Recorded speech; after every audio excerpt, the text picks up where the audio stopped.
If you've ever loved someone who pulls away when things get real, someone who seems warm one day and cold the next, you know the ache of wanting closeness with someone who fears it.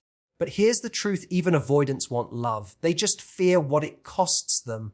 They've learned somewhere along the way that love means losing themselves, being weak, or being judged for their flaws. So they hide, they protect, they run. So how do you reach them? How do you touch that guarded part of their heart, the place they don't even show themselves? You do it not with pressure, but with presence. Because the only thing more powerful than trying to get someone to open up is being someone who doesn't need to force it.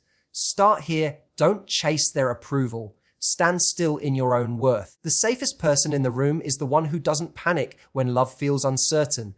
And when you show them, through your consistency, your calmness, your self-respect, that you're not here to trap them, fix them, or take from them, but to simply connect, something opens. You don't pierce the avoidance heart with words. You reach them with your energy, your groundedness, your boundaries. You become the one person who can sit in the silence without trying to fill it, the one who can witness their hesitation without trying to change it. And when they see that you're not afraid of their fear, that you're not trying to earn their love, only share yours, that's when their armor softens. And if you must leave because they cannot meet you where you are, you do so with grace, not resentment, because your value doesn't depend on their capacity to receive you. Remember, the most powerful way to touch an avoidance heart is to stop trying to fix it and instead love with clarity, not confusion.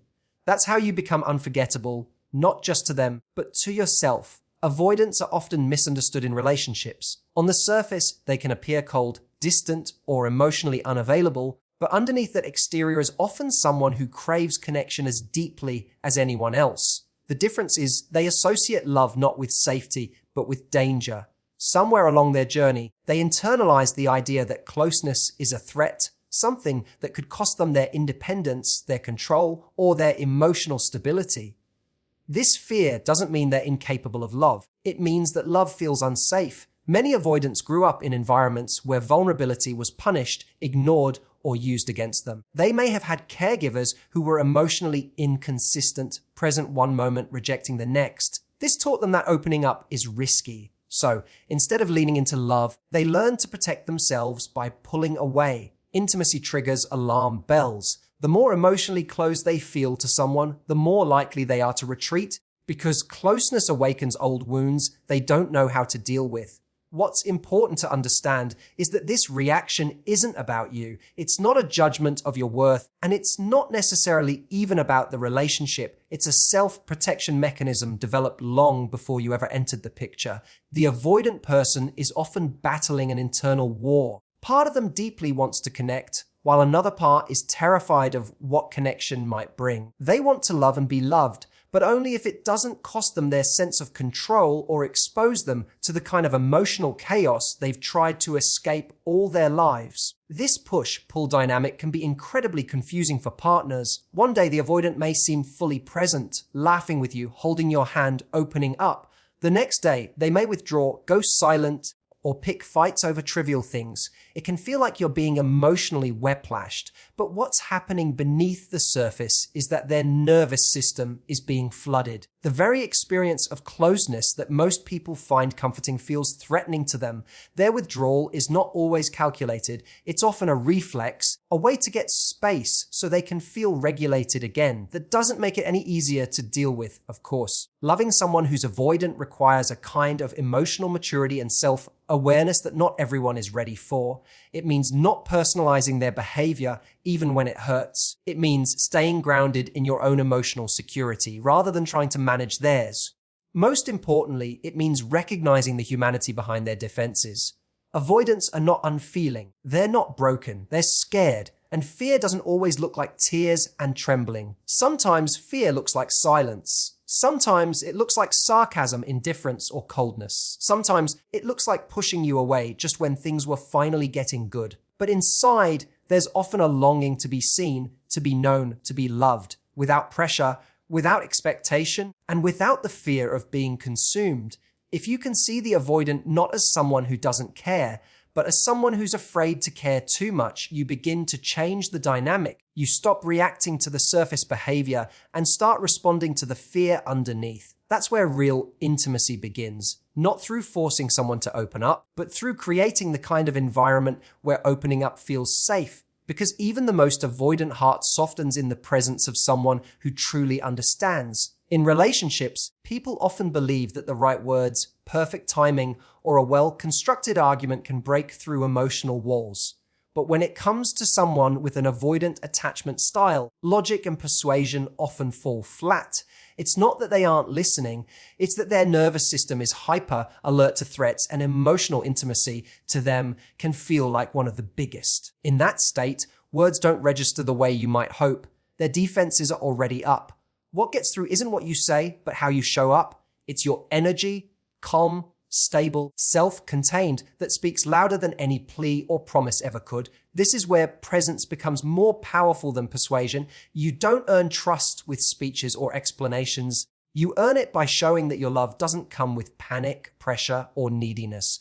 For someone avoidant, closeness is scary, but it becomes even scarier when it comes with emotional chaos. If every step forward is met with anxious grabbing, accusations, or attempts to fix or change them, they'll retreat. Not because they don't care, but because they feel overwhelmed. Your emotional tone is the message. When your presence is grounded, unhurried, and emotionally self-sufficient, it becomes the safest place for them to exist in. Avoidants tend to scan for signs of emotional dependency. They fear being needed too much, being smothered, or becoming someone's sole source of happiness. When they sense that they're responsible for your emotional balance, they feel trapped. But when they see that you are whole and steady on your own, that you enjoy them without depending on them, it lowers their guard. They can begin to breathe around you. They can begin to feel like they have space to be themselves rather than a role to play. Your consistency becomes more effective than any conversation. They notice if you show up the same way when they're distant as when they're close. They notice if you still respect yourself even when they withdraw. They notice if your love is something they can trust to remain calm in the face of their unpredictability. These subtle messages land deeper than any dramatic declaration ever could. They communicate, I am not afraid of your fear. I can be steady even when you're unsure. This kind of energy isn't about pretending to be unbothered. It's not about playing it cool or hiding your feelings. It's about knowing your feelings, owning them, and not needing someone else to regulate them for you. That emotional autonomy allows you to remain connected without becoming reactive. It allows you to say, I care about you and I'm here, but I'm not going to beg you to let me in. That balance of warmth and strength is magnetic to someone who's used to emotional intensity being either manipulative or invasive. And when the avoidant sees that you're not trying to fix them, decode them, or pry them open, their fear begins to loosen its grip. They can choose connection instead of feeling cornered into it. Your calm presence becomes the proof that not all intimacy ends in engulfment. You show, simply by being who you are, that love doesn't have to feel like pressure, that they can come close and still have space, that they can share themselves and not lose control. And that's when connection becomes possible, not forced, not chased, but chosen. Boundaries often get misunderstood in relationships, especially with someone who has an avoidant attachment style. People sometimes think that setting a boundary means creating distance, putting up walls, or being unkind. But in truth, boundaries are what make real intimacy possible. They are the invisible framework that allows both people to feel safe, respected, and free to be themselves. For an avoidant who is already hypersensitive to feeling controlled or invaded, boundaries aren't threatening, they're actually reassuring. When you're dealing with an avoidant, it's easy to slip into over-functioning. You may start over-explaining yourself, trying to constantly reassure them, or walking on eggshells to avoid triggering their withdrawal. But every time you stretch beyond your emotional comfort zone to try to keep the connection going, you end up abandoning yourself. You stop expressing your needs, you lower your standards, and you tolerate inconsistency out of fear of pushing them away. And ironically, that makes them feel even more pressured. It creates a dynamic where they feel responsible for your emotional stability, something they fear most. Boundaries communicate that you can take care of yourself. They let the avoidant know you are free to have space, but I'm also free to choose how I respond to that. When you're clear about what behaviors are acceptable to you, you become someone they can trust, not because you're always agreeable, but because you're honest. And honesty builds safety. If you say, I care about you, but disappearing without a word for days isn't something I'm okay with, you're not issuing an ultimatum. You're simply stating your limits with calm, self-respecting clarity. That kind of directness is grounding, especially to someone who struggles with emotional unpredictability. It's tempting to think that being endlessly understanding is what builds connection. But in reality, people connect more deeply when they see that the other person respects themselves. A partner with healthy boundaries is less reactive, less controlling, and more authentic. Instead of trying to manage the avoidance emotional state, you manage your own. You stop making excuses for behavior that hurts you. You stop turning yourself into someone smaller just to keep their attention. And you start showing up as a whole, sovereign person, someone who can love deeply without losing themselves. For the avoidant, this is incredibly important. Many avoidants fear that relationships will consume their identity, that they'll be expected to meet all of their partner's emotional needs, or be someone they're not. Boundaries dispel this fear. They show that the relationship is built on choice, not obligation. When you say no to what doesn't serve you, you also say yes to what's real. You're not pretending to be okay with their distancing behavior. You're holding space for connection while also honoring your worth. Over time, consistent boundaries teach the avoidant that love doesn't have to be engulfing, that it's possible to be close to someone who won't overreact, guilt them, or chase them into connection. That's when they begin to feel safe. Not because you've convinced them with words, but because your actions show that you're not looking to take from them. You're inviting them to meet you. If they can't, you're willing to let them go, not as a punishment, but as a self-honoring choice. That clarity is what softens their defenses. It shows them a version of connection they may have never experienced before, one where love doesn't demand self-abandonment, one where closeness exists alongside freedom, one where two people can stand side by side, each in their power, choosing each other, not out of fear, but from strength. When you're in a relationship with someone who has an avoidant attachment style, the temptation to pursue them emotionally becomes strong. You feel the distance growing, and your instincts might tell you to close that gap by asking questions, seeking reassurance, or trying to pull them back toward you with more affection, more effort, more attention. But what often happens is the opposite of what you want. Your attempts to reach them feel like pressure to them. They withdraw further, not necessarily because they don't care, but because they associate emotional intensity with emotional demand. For them, love often feels like something they have to survive, not something they get to enjoy. The more you chase, the more they run, not because you're doing something wrong, but because the dynamic reinforces their deepest fear, losing autonomy. This is why modeling connection is so much more powerful than chasing it. People learn far more from what you do than what you say. An avoidant person might not respond well to long conversations about how much you care or what you wish they would do differently, but they will notice how you carry yourself. They will feel the difference when you stop trying to convince them and start focusing on being grounded in your own emotional reality. They will sense when your energy shifts from anxious pursuit to calm embodiment. That shift changes everything. Instead of being someone who's trying to get a response, you become someone who radiates emotional clarity. Modeling connection means being the example of the kind of relationship dynamic you want to experience. If you want open communication, you speak honestly without demanding the same in return. If you want affection, you give it freely without making it a condition. If you want respect, you show it not just to them, but to yourself by honoring your limits, your time, and your values. You demonstrate that emotional intimacy isn't about possession, but about presence. You show that being in connection with someone doesn't mean losing yourself in them. This creates a different kind of emotional environment, one that feels less like a trap and more like a choice. For an avoidant, that distinction is critical. They need to know that love is something they can move toward without being consumed by it. When you model calm, healthy connection, you show them that they don't have to perform to earn your approval. They don't have to meet a checklist of emotional behaviors to keep your affection. They can just be, and that's the most disarming thing you can offer someone who's constantly on emotional guard. It also sends a subtle but powerful message. I can hold space for closeness without needing to control it. That steadiness becomes an anchor. It's not passive and it's not detached. It's a quiet confidence that says, I know what I want, and I can embody it without forcing it. The avoidant may not say anything, but they will feel it. Your presence becomes an invitation, not a demand, for deeper connection. And over time, they may begin to step into that space, not because they were pressured, but because it feels emotionally safe. When you stop chasing and start modeling, the entire relational energy shifts. You no longer make their emotional availability the measure of your worth. You stop trying to manage their inner world and instead focus on managing your own. You don't reward inconsistency with more effort. You respond to emotional unavailability with grace and groundedness. And in doing so, you create the kind of relationship dynamic that doesn't rely on emotional chasing, but on mutual choosing. It's a quiet, powerful transformation, and it starts with you showing, not telling, what real connection looks like. Walking away from someone you love is one of the hardest things to do, especially when you've seen glimpses of who they could be if they let themselves fully connect.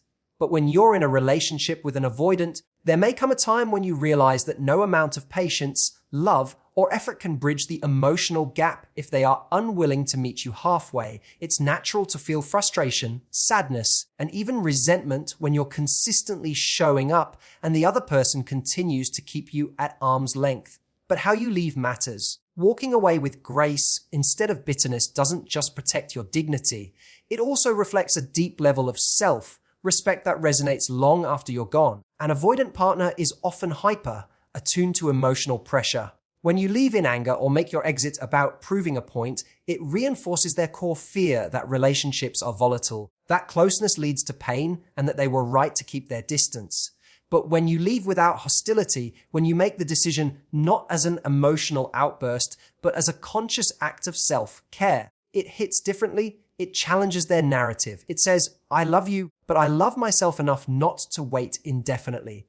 That kind of clarity can sometimes be the only thing powerful enough to reach an avoidant heart. Leaving without bitterness doesn't mean you're unaffected. It means you've processed your pain in a healthy way. It means you've accepted that loving someone doesn't guarantee they'll be able to receive it. It means you've recognized that continuing to overextend yourself for someone emotionally unavailable only leads to resentment, and you're choosing not to sacrifice your peace for a connection that isn't mutual. That quiet strength speaks volumes. It says, I am no longer trying to convince you of my value. I'm simply living it. For an avoidant, this experience can be deeply impactful. They're used to people either clinging or blaming. They're not used to someone being able to express care and still walk away. When you do that, it leaves an emotional imprint, not because you tried to make a grand statement, but because you didn't. You chose stillness over chaos. You chose peace over proof. You didn't need to burn the bridge to prove that it hurt. You simply stopped crossing it. Your ability to walk away gracefully teaches both of you something valuable. It teaches them that love doesn't always come wrapped in demand or drama. And it teaches you that your worth is not contingent on how well someone else loves you back. That kind of self-awareness is what sets the stage for healthier love in the future.